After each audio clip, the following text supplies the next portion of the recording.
सामने।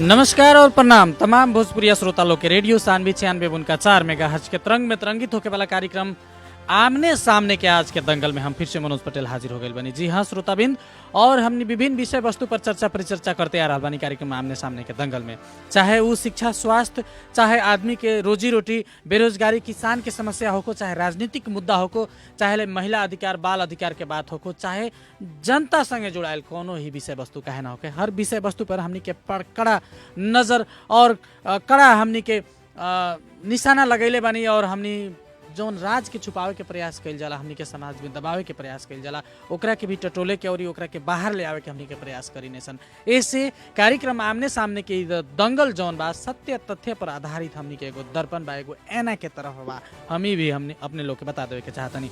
और हमनी कार्यक्रम में कोनो भी बात घुमा के बातचीत हमनी ना करीने, सीधा प्रश्न के सीधा जवाब हमनी के अपन वक्ता लोग से हमनी लेवे के प्रयास करें। और हमरा आशा बा कि अपने के कार्यक्रम बहुत ही अच्छा लागत हुई। और आज के कार्यक्रम में हमनी तराई मधेश संगे जुड़ाइल एगो बहुत ही गहन विषय वस्तु पर चर्चा लेके उपस्थित हो गई बनी। और हमनी के साथ में आज जोड़ रहल बानी हमनी के छलफल में ई दंगल में हमनी के सहभागिता जना रहल बानी तराई मधेश राष्ट्रीय परिषद के राष्ट्रीय सचिवालय सचिव रहल प्रमोद संकल्पित जी। और उन लोग के अभियान का बा, ई अभियान से तराई के का परिवर्तन हुई, तराई के का विकास हुई, जनता के का मिली, ई विषय वस्तु पर हम उनकरा से चर्चा करें। ई अभियान काहे संचालन हो रहा बा, तराई के जन जीविका, तराई के रोजी रोटी, तराई के विकास में ई अभियान जौन बा, ई तराई मधेश राष्ट्रीय परिषद के अभियान बा, ई अभियान से का उपलब्धि हुई, ई विषय में हम उनकरा से विशेष रूप में छलफल करें। सबसे पहले हम प्रमोद जी के कार्यक्रम में स्वागत करे के चाहें। प्रमोद जी, अपने के हमनी के कार्यक्रम में स्वागत बा। जी धन्यवाद। प्रमोद जी, ये बताइए अपने के जवन ई अभियान बा, अभियान के विषय में संक्षिप्त रूप में बिरगज के जनता लोग के बताइए। अपने लोग के अभियान शुरू हो गई बा, 15 गते से ही शुरू हो गई, कार्तिक 15 गते से अपने लोग के अभियान। और अभियान में अपने लोग कहाँ कहाँ पहुँच गई नहीं, और बिरगज में अभियान ई कब हो रहा बा, और बिरगज के अभियान के तैयारी अपने लोग के कैसन बा? जी हमनी के ई सबसे पहले ई सानवी रेडियो सानवी 96.4 मेगाहर्ट्ज सुन रहल अभी संपूर्ण श्रोता लगायत संपूर्ण अपने के रेडियो के परिवार के भी हम धन्यवाद देवे के चाहतनी। और सब लोग के नमस्कार बा। तराई मधेश राष्ट्रीय परिषद के ई मधेश संवाद यात्रा कार्तिक 15 गते से प्रारंभ भइल। हमनी के सिराहा जिला से प्रदेश नंबर 2 के प्रथम चरण के हमनी के यात्रा प्रारंभ कैनी सन मध्य मधेश से 15 गते से प्रारंभ भइल बा। और हमनी के सिराहा जिला से ही 15 गते से स्टार्ट भइल। अभी तक ले कि 6वां स्थान वीरगंज में हमनी के आके पहुँचल बानी। आज कार्तिक 25 गते हमनी के कार्यक्रम ठाकुराम बहुमुखी कैंपस के सेमिनार हॉल में 1:30 बजे से हुई। और जैसे कि संकल्पित जी, अपने लोग ये जन कार्यक्रम कर रहा बानी, हमें विभिन्न पेशागत बुद्धिजीवी सारा लोग के आमंत्रण करी ले, तो यहाँ के बिरगंज के कार्यक्रम में कैसन कैसन लोग आ रहा बा? जी बिरगंज के लोग कार्यक्रम में भी हमनी के एगो क्राइटेरिया किस्म से वैसन का मतलब बनैले बानी कि जे हमनी कैसन लोग से संवाद करी। से मधेश के बहुत सारा विषय सब बाड़ा सन, वो सारा विषय सब पर जैसे कि जिला स्तरीय हमनी के तराई मधेश राष्ट्रीय परिषद के हरेक स्थान में जिला स्तरीय परिषद के जे स्वयंसेवक लोग बा, स्वयंसेवक स्वतंत्र विद्यार्थी, युवा, बुद्धिजीवी या पेशाकर्मी या मधेश से सरोकार राखे वाला जितना भी राजनीतिक या सामाजिक पक्ष जौन बाटे, उ सब लोग के समेटत मधेश के विगत में भइल राजनीतिक आंदोलन से लेके विभिन्न समस्या और जितना भी बढ़िया पक्ष जौन बाड़े सन उ सारा विषय पर हमनी के संवाद करे खतरा यह कैटेगरी के लोग के हमनी के टारगेट के लिए बनी सन। अब जैसे कि बहुत किस्म के अभियान हमनी के संचालन में आवेला तराई में, विभिन्न किस्म के अभियान। और तराई एगो जब भी केंद्रीय राजनीतिक में एगो वोट के केंद्र बिंदु रहल बा और हरेक अभियान के बहुत अभियान लोग अभियंता लोग आवेला आ ओकरा के बाद में ले जाके राजनीतिक रूपांतरण में ले जाला। ई अभियान भी कोनो राजनीतिक अभियान है, बिहान राजनीतिक एमे रूपांतरण हुई एकरा के कैश कैल जाई कि ई कोनो दूसर चीज है, अलग चीज है का अपने कहें जनता के? जी, सबसे पहले हम एगो और अपने के यहाँ शब्द में हम थोड़ा सा परिमार्जन करें। अपने जे तराई कहनिया, सिर्फ ई तराई ही ना, तराई कहल चीज़ एगो समतर भूभाग के और जगह भी हो सकेला। तो हमनी के ई एगो कथी कहनी कि टोटल ई तराई मधेश है, मधेश भी है। ये चीज़ हम परिमार्जन कहनी। और अपने जे अभियान कहनी एकरा राजनीति के विशुद्ध रूप में राजनीति ही है। बिना राजनीति के समाज के कोनो चीज़ ना चलेला। तो वो हिसाब से राजनीति ही है। पर ये राजनीति जौन दलीय राजनीति जकरा कहल जाला उ दलीय राजनीति से ऊपर उठ के समग्र में ये एगो समाज रूपांतरण के अपने के ये एगो मुहिम है, एगो जागरण के भी कह सकत नहीं हमने। जी जी, सामाजिक रूपांतरण जैसे कि आंदोलन बहुत सारा भइल सन मधेश में, आ चाहे ई देशे में समग्र आंदोलन भइल, लेकिन उ आंदोलन एगो कथी भइल कि जे अपने के सत्ता प्राप्ति ओकर अंतिम उद्देश्य रहल। लेकिन तराई मधेश राष्ट्रीय परिषद टीएमएनसी जौन बा, टीएमएनसी के उद्देश्य ई बिल्कुल ई नइखे कि जे सत्ता प्राप्ति करी या कोनो वोट बैंक के हमनी राजनीति करी। राजनीति तो विशुद्ध राजनीति है, लेकिन इस समाज के केंद्र में रख के एगो राष्ट्र मधेश के राष्ट्र के रूप में विकास करे खातिर मधेश के समग्र पक्ष के कैसे ऊपर उठावल जाए, कैसे नेतृत्वदायी समाज के हरेक लोग नेतृत्व करे के सक्षम हो, समाज के नियंत्रण में राजनीति रहो। राजनीति के नियंत्रण में आज समाज आ गइल बा। जैसे कि हमनी के कोई भी नेता लोग बा, उ सारा लोग के पछाड़ी हमनी के जनता आज वोट देला के बाद में वो हमनी के प्रतिनिधि, हमनी के सेवक, उ हमनी के शासक बन गइल बा। तो वैसन परिकल्पना से कैसे बाहर आवल जाए? उ जौन बेतिथि बा, उ बेतिथि से बाहर कैसे आवल जाए? समाज जब तक ले राजनीति के नियंत्रित ना करी तब तक ले समाज के उ जे संभव नहीं है। आ उ शासक रही हरदम, हमनी के जे सेवक बा उ शासक हरदम रही। लेकिन ये हमनी के अपने कहनी है कि जौन हमनी के सेवक बा उ अपने आप के शासक समझता। तो कहीं ना कहीं एमे हमनी भी दोषी बानी। और ये अपने के अभियान ऐसे भी अच्छा हम कहें कि अभी तक राजनीतिक के जागरण के रूपांतरण से जोड़े के काम सब नहीं के हो रहा। कोनो भी पार्टी एगो सामाजिक जागरण लेके आवल जाओ, कोनो अभियान लेवल जाओ, बाल अधिकार, महिला अधिकार, चाहे बाल विवाह, रूढ़िवादी विभिन्न किस्म के हमने आवत समस्या बतराई में। तो वैसन कोनो भी राजनीतिक दल के नेतृत्व लोग वैसन अभियान लेके मुहिम आगे बढ़ावे नहीं के सक रहल। उ अवस्था में अपने लोग लेके आ रहा बानी। का आशा बा मधेसी जनता से एकरा के सफल बनावे खातिर मधेसी जनता से अपने लोग के सहयोग का चाहिए? जी बिल्कुल, हमनी के ये मधेश के समग्र में ये एगो हमनी के कहल जाए तो इस सशक्त मधेश निर्माण के ही एगो यज्ञशाला के रूप में हमनी के एकर परिकल्पना कैले बा तराई मधेश राष्ट्रीय परिषद।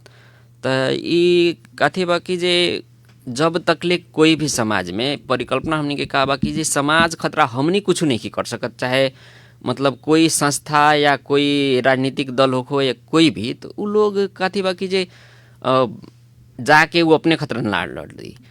तो तराई मधेश राष्ट्रीय परिषद के परिकल्पना कथी बा कि समाज ऐसन का स्थिति में आवो कि समाज खतरा दोसर के मुँह ना जोहे के पड़े। खुद ही समाज ऐसन तरीका से संगठित रहो कि जे ओकर कोनो समस्या आवता तो खुद ही वो सक्षम रहो। यानी कि एगो सक्षम समाज निर्माण व्यक्ति के वैचारिक रूप में ओकरा के ट्रेंड करके ओकरा के तालीम दे के कि कैसे होई, ओकरा के एगो सक्षम बना के समाज अपने से ऊपर आवो कह के एगो हमनी के अभियान है। तो बिल्कुल इस समाज से हमनी के एगो अपेक्षा बा कि जे समाज हमनी के खतरा ना बल्कि समाज खुद अपना खतरा स्वयं तैयार होखो, अगाड़ी आवो, ओकरा खतरा उ जे भी प्रशिक्षण सब होई ओकरा खतरा हमनी के सहयोग करें। अब जैसे कि संकल्पित जी, प्रमोद जी, हमनी के तराई के जब बात हमनी करीने, तराई मधेश के बात करीने, तराई मधेश शुरू में 22 जिला के तराई मधेश आई। एकरा बाद में धीरे धीरे एकरा के राजनीतिक रूप में सफलता ना मिले सकल मधेश केंद्रित दल लोग के या मतलब काठमांडू केंद्रित दल लोग के एगो चाहना के हिसाब से तराई अब 8 जिला में सिमट गईल बा। तो ये प्रदेश शुरू में प्रदेश नंबर 2 में अपने लोग टारगेट करके शुरू में अभियान 8 जिला में संचालन कर ले रहल बानी। लेकिन हमनी जब तराई मधेश के बाद जब गईनी है तो ये तो पूरे 22 जिला के तराई मधेश बा, तो और जिला सब में भी अपने लोग के अभियान जाए कि सिर्फ ये प्रदेश नंबर 2 में रही? जी बिल्कुल, हमनी के ये जौन मधेश संवाद यात्रा चलता, मधेश संवाद यात्रा के पहले ही बैनर में ही उल्लेखित कइल बा हमनी के ई कि जे ई प्रथम चरण मध्य मधेश जौन प्रदेश नंबर 2 बाटे, उ प्रदेश नंबर 2 के मध्य मधेश TMNC ओकरा के नामाकरण कइले बा। एकरा संदर्भ में भी थोड़ा हम बतावे के चाहेम। जैसे कि मध्य मधेश काहे कि अपने कहनी है कि ये मधेश तो पूरा 22 जिला के ह, 22 जिला के मधेश मध्य प्रदेश नंबर 2 में तो 8 गो मात्र जिला बा, तो 8 गो जिला मात्र तो पूरा मधेश ना ह।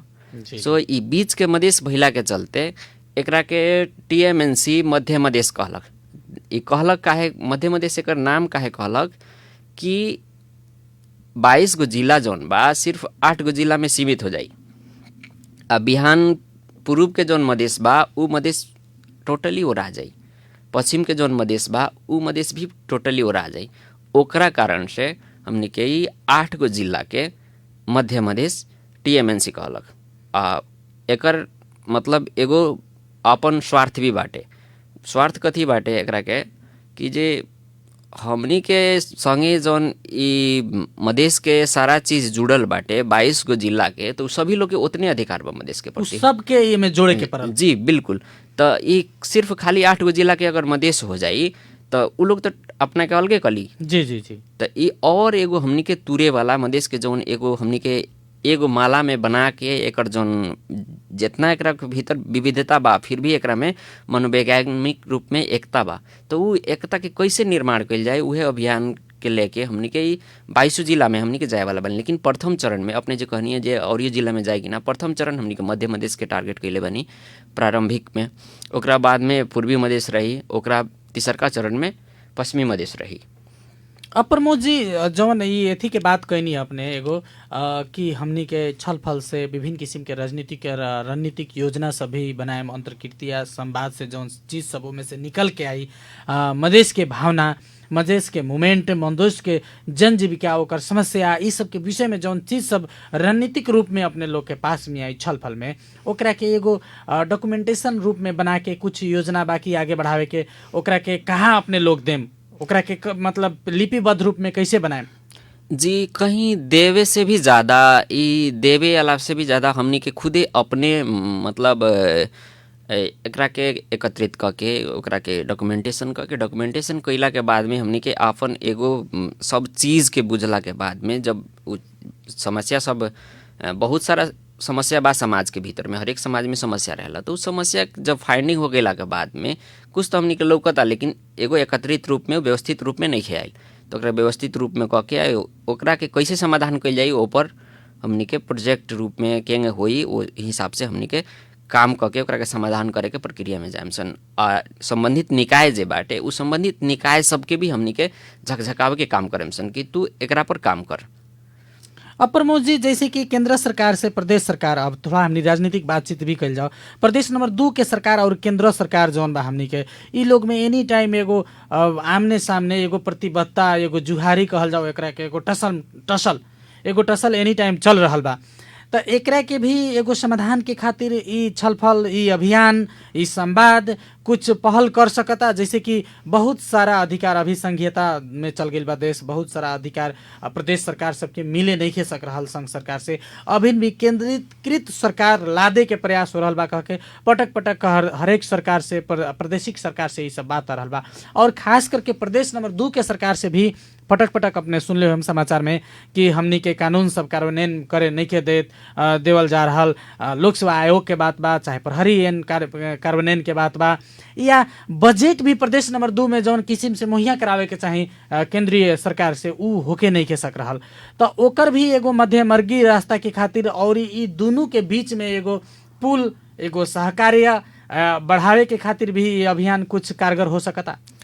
जी बिल्कुल, पुल तो एकरा के ना कहल जाओ, पर कथी बा कि जे ये राजनीति के या ये सत्ता के जौन खेल बा, ई सत्ता के खेल ई राज्य शुरू से ही मधेश के संगे जौन किस्म से नेपाली राज्य एकरा कहेला तराई मधेश राष्ट्रीय परिषद, नेपाली राज्य जौन किस्म से मधेश के ऊपर जौन दमन कैलक, शुरू से शोषण के एगो अपन प्रक्रिया रखलक, उ निरंतर जारी रखले बा। ओमे कौनो नीचा ऊपर परिवर्तन अपने लोग नहीं देखत जी, कोनो नीचा ऊपर नहीं भइल। यहाँ तक ले कि जैसे कि संविधान जारी भइल, तो संविधान जारी कौन समय में भइल, ई संविधान जारी हो गइल उ बड़का बात नहीं है, लेकिन ई भइल कौना समय में ई बड़का बात बा।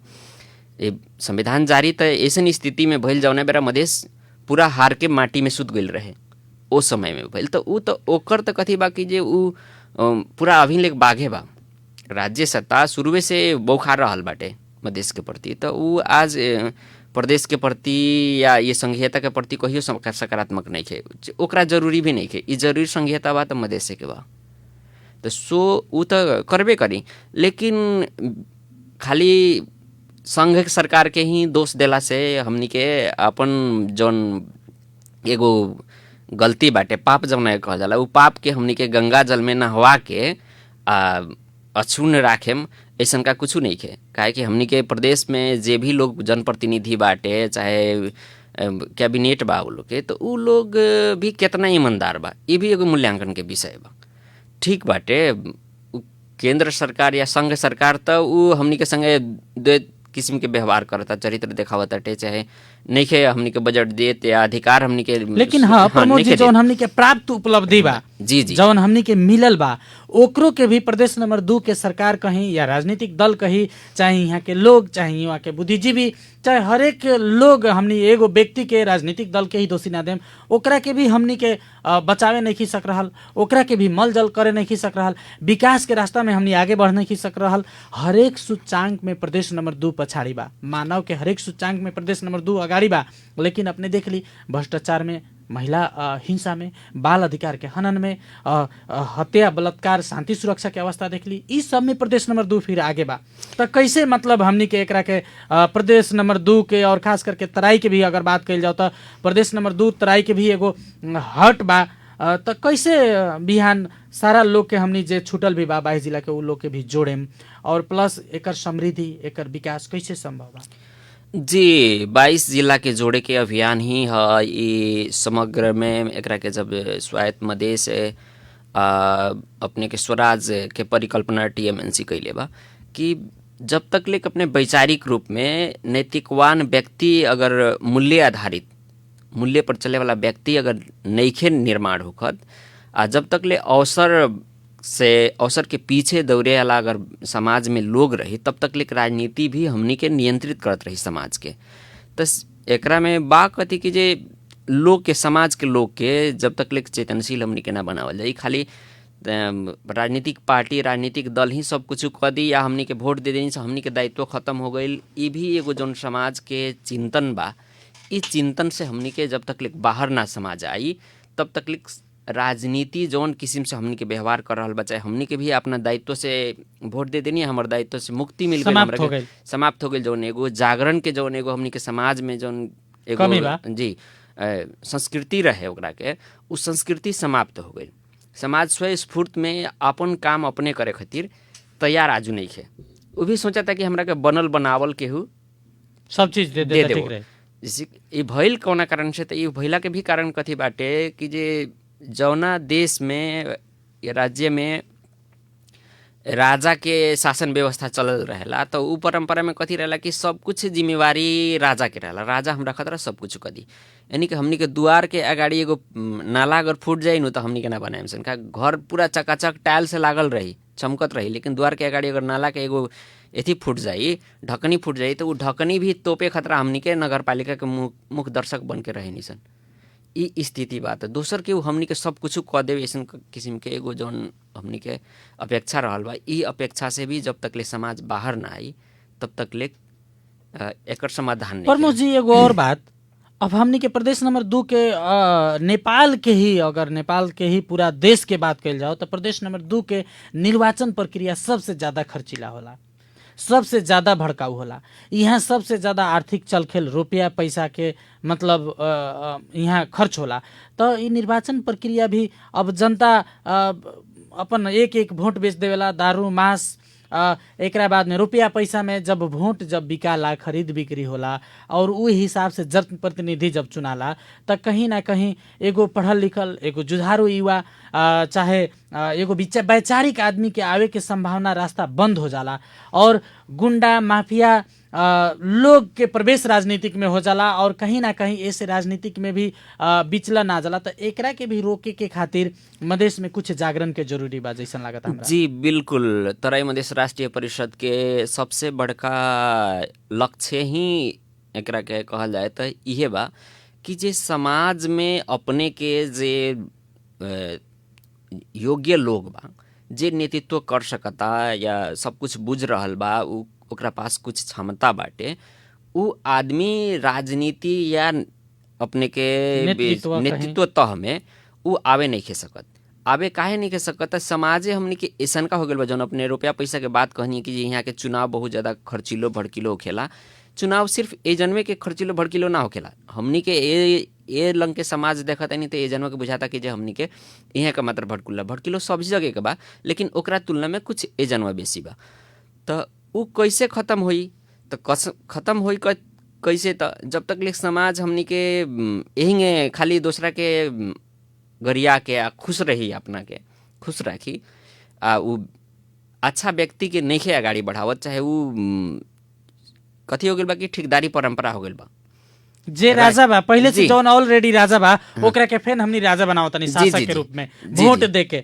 जी वोट देके। तो उ कथी बा कि जे एकरा के कैसे हटावल जाई?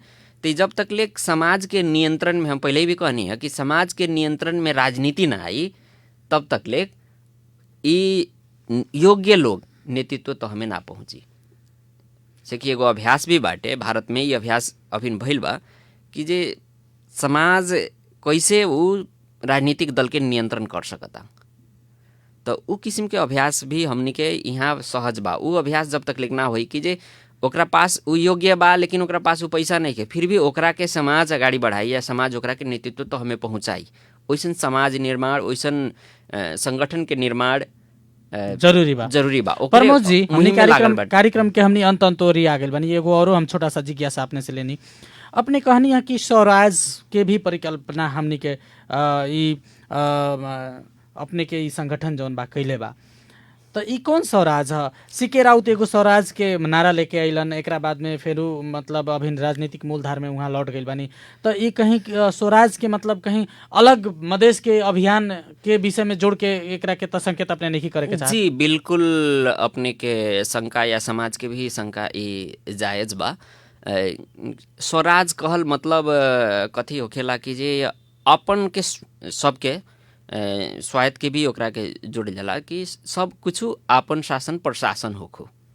जी वो तो संघीयता में कानून हमनी के एकदम स्पष्ट कर देले बा। जी।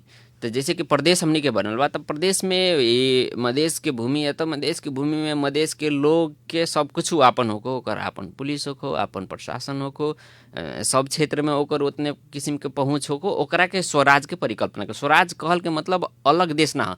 फिर एगो चीज और हम प्रश्न करे के चाहेम कि जे देश, राष्ट्र और राज्य, ई कहल तीनों अलग अलग चीज है। हमने के ये तीनों संदर्भ में, तीनों शब्द के एक एगो संदर्भ में हमने के अभी तक ले प्रयोग करत आइल बनी सन, लेकिन ये तीनों कहल चीज अलग अलग चीज है। जैसे देश केकरा कहल जाला, जैसे कि एगो राजनीतिक सीमाना ओकर बा, उस सीमाना के भीतर में रहल टोटल जनसंख्या जौन बा, समग्र जनसंख्या के देश कहल जाला। वही तरह राज्य केकरा कहल जाला कि उ देश जौन बा, उ देश के संचालन करे वाला जौन प्रशासनिक निकाय बा, बॉडी जौन बाटे, उ बॉडी है राज्य। राष्ट्र केकरा कहल जाला कि राष्ट्र के कोनो राजनीतिक सीमाना ना होला, ई बियॉन्ड मतलब टेरिटरी होला कि ई मनोविज्ञान, एकर आर्थिक तरीका, जी संस्कृति, भाषा, वेशभूषा के आधार पर ही राष्ट्रीयता के निर्माण होला। तो तराई मधेश राष्ट्रीय परिषद के यही अभियान बा कि जे मधेश के जौन ये राष्ट्रीयता जौन बा, राष्ट्रीयता के ऊपर जौन लादल गइल बा हमनी के ऊपर दोसर केहू के राष्ट्रीयता, उ राष्ट्रीयता से ऊपर उठे के। तो अपने लोग के विचार में ई राष्ट्रीयता मधेश राष्ट्रीयता है कि नेपाली राष्ट्रीयता है? जी, मधेश के राष्ट्रीयता नेपाली ना ह। हमनी नेपाल देश में बानी। जी जी जी। नेपाल हमनी के देश के नाम ह, लेकिन हमनी के राष्ट्रीयता के नेपाली नाम ना ह। हमनी के राष्ट्रीयता के नाम मधेसी, हमनी के राष्ट्रीयता मधेसी ही ह। और उहे परिकल्पना से ये मधेश के राष्ट्रीयता के अपने के निर्माण करे के अभियान ही है तराई मधेश राष्ट्रीय परिषद। चलिए प्रमोद जी, बहुत बहुत धन्यवाद हमनी के साथ में आज के कार्यक्रम में हमनी के सहभागिता अपने जननी एकरा खातिर। अभी ढेर सारा विषय वस्तु बाकी रह गई, लेकिन अगला दिन में अपने से छलफल कल जाई, समय के अभाव बा। हमनी के समय देनी एकरा खातिर अपने के बहुत बहुत धन्यवाद।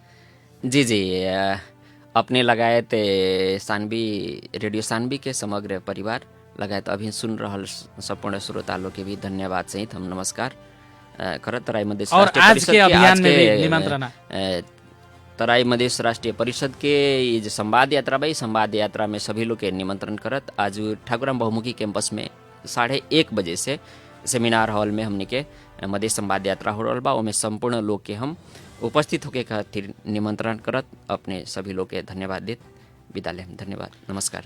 जी हाँ श्रोता मित्र, हमनी के भी विदा लेम। अब हमनी के सबसे पहले हमनी के आज के कार्यक्रम में सहभागिता जनैनी हमनी के ओकरा खातिर प्रमोद संकल्पित जी के बहुत बहुत धन्यवाद।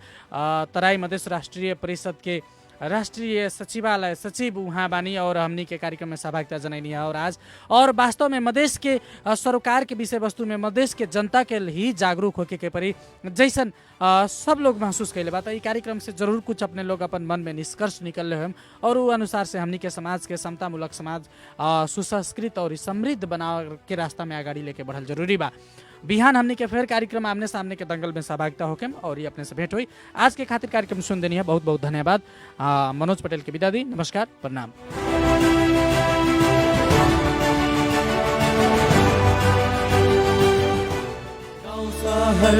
सारा गुंजाउने यो हो रेडियो सान्वी 96।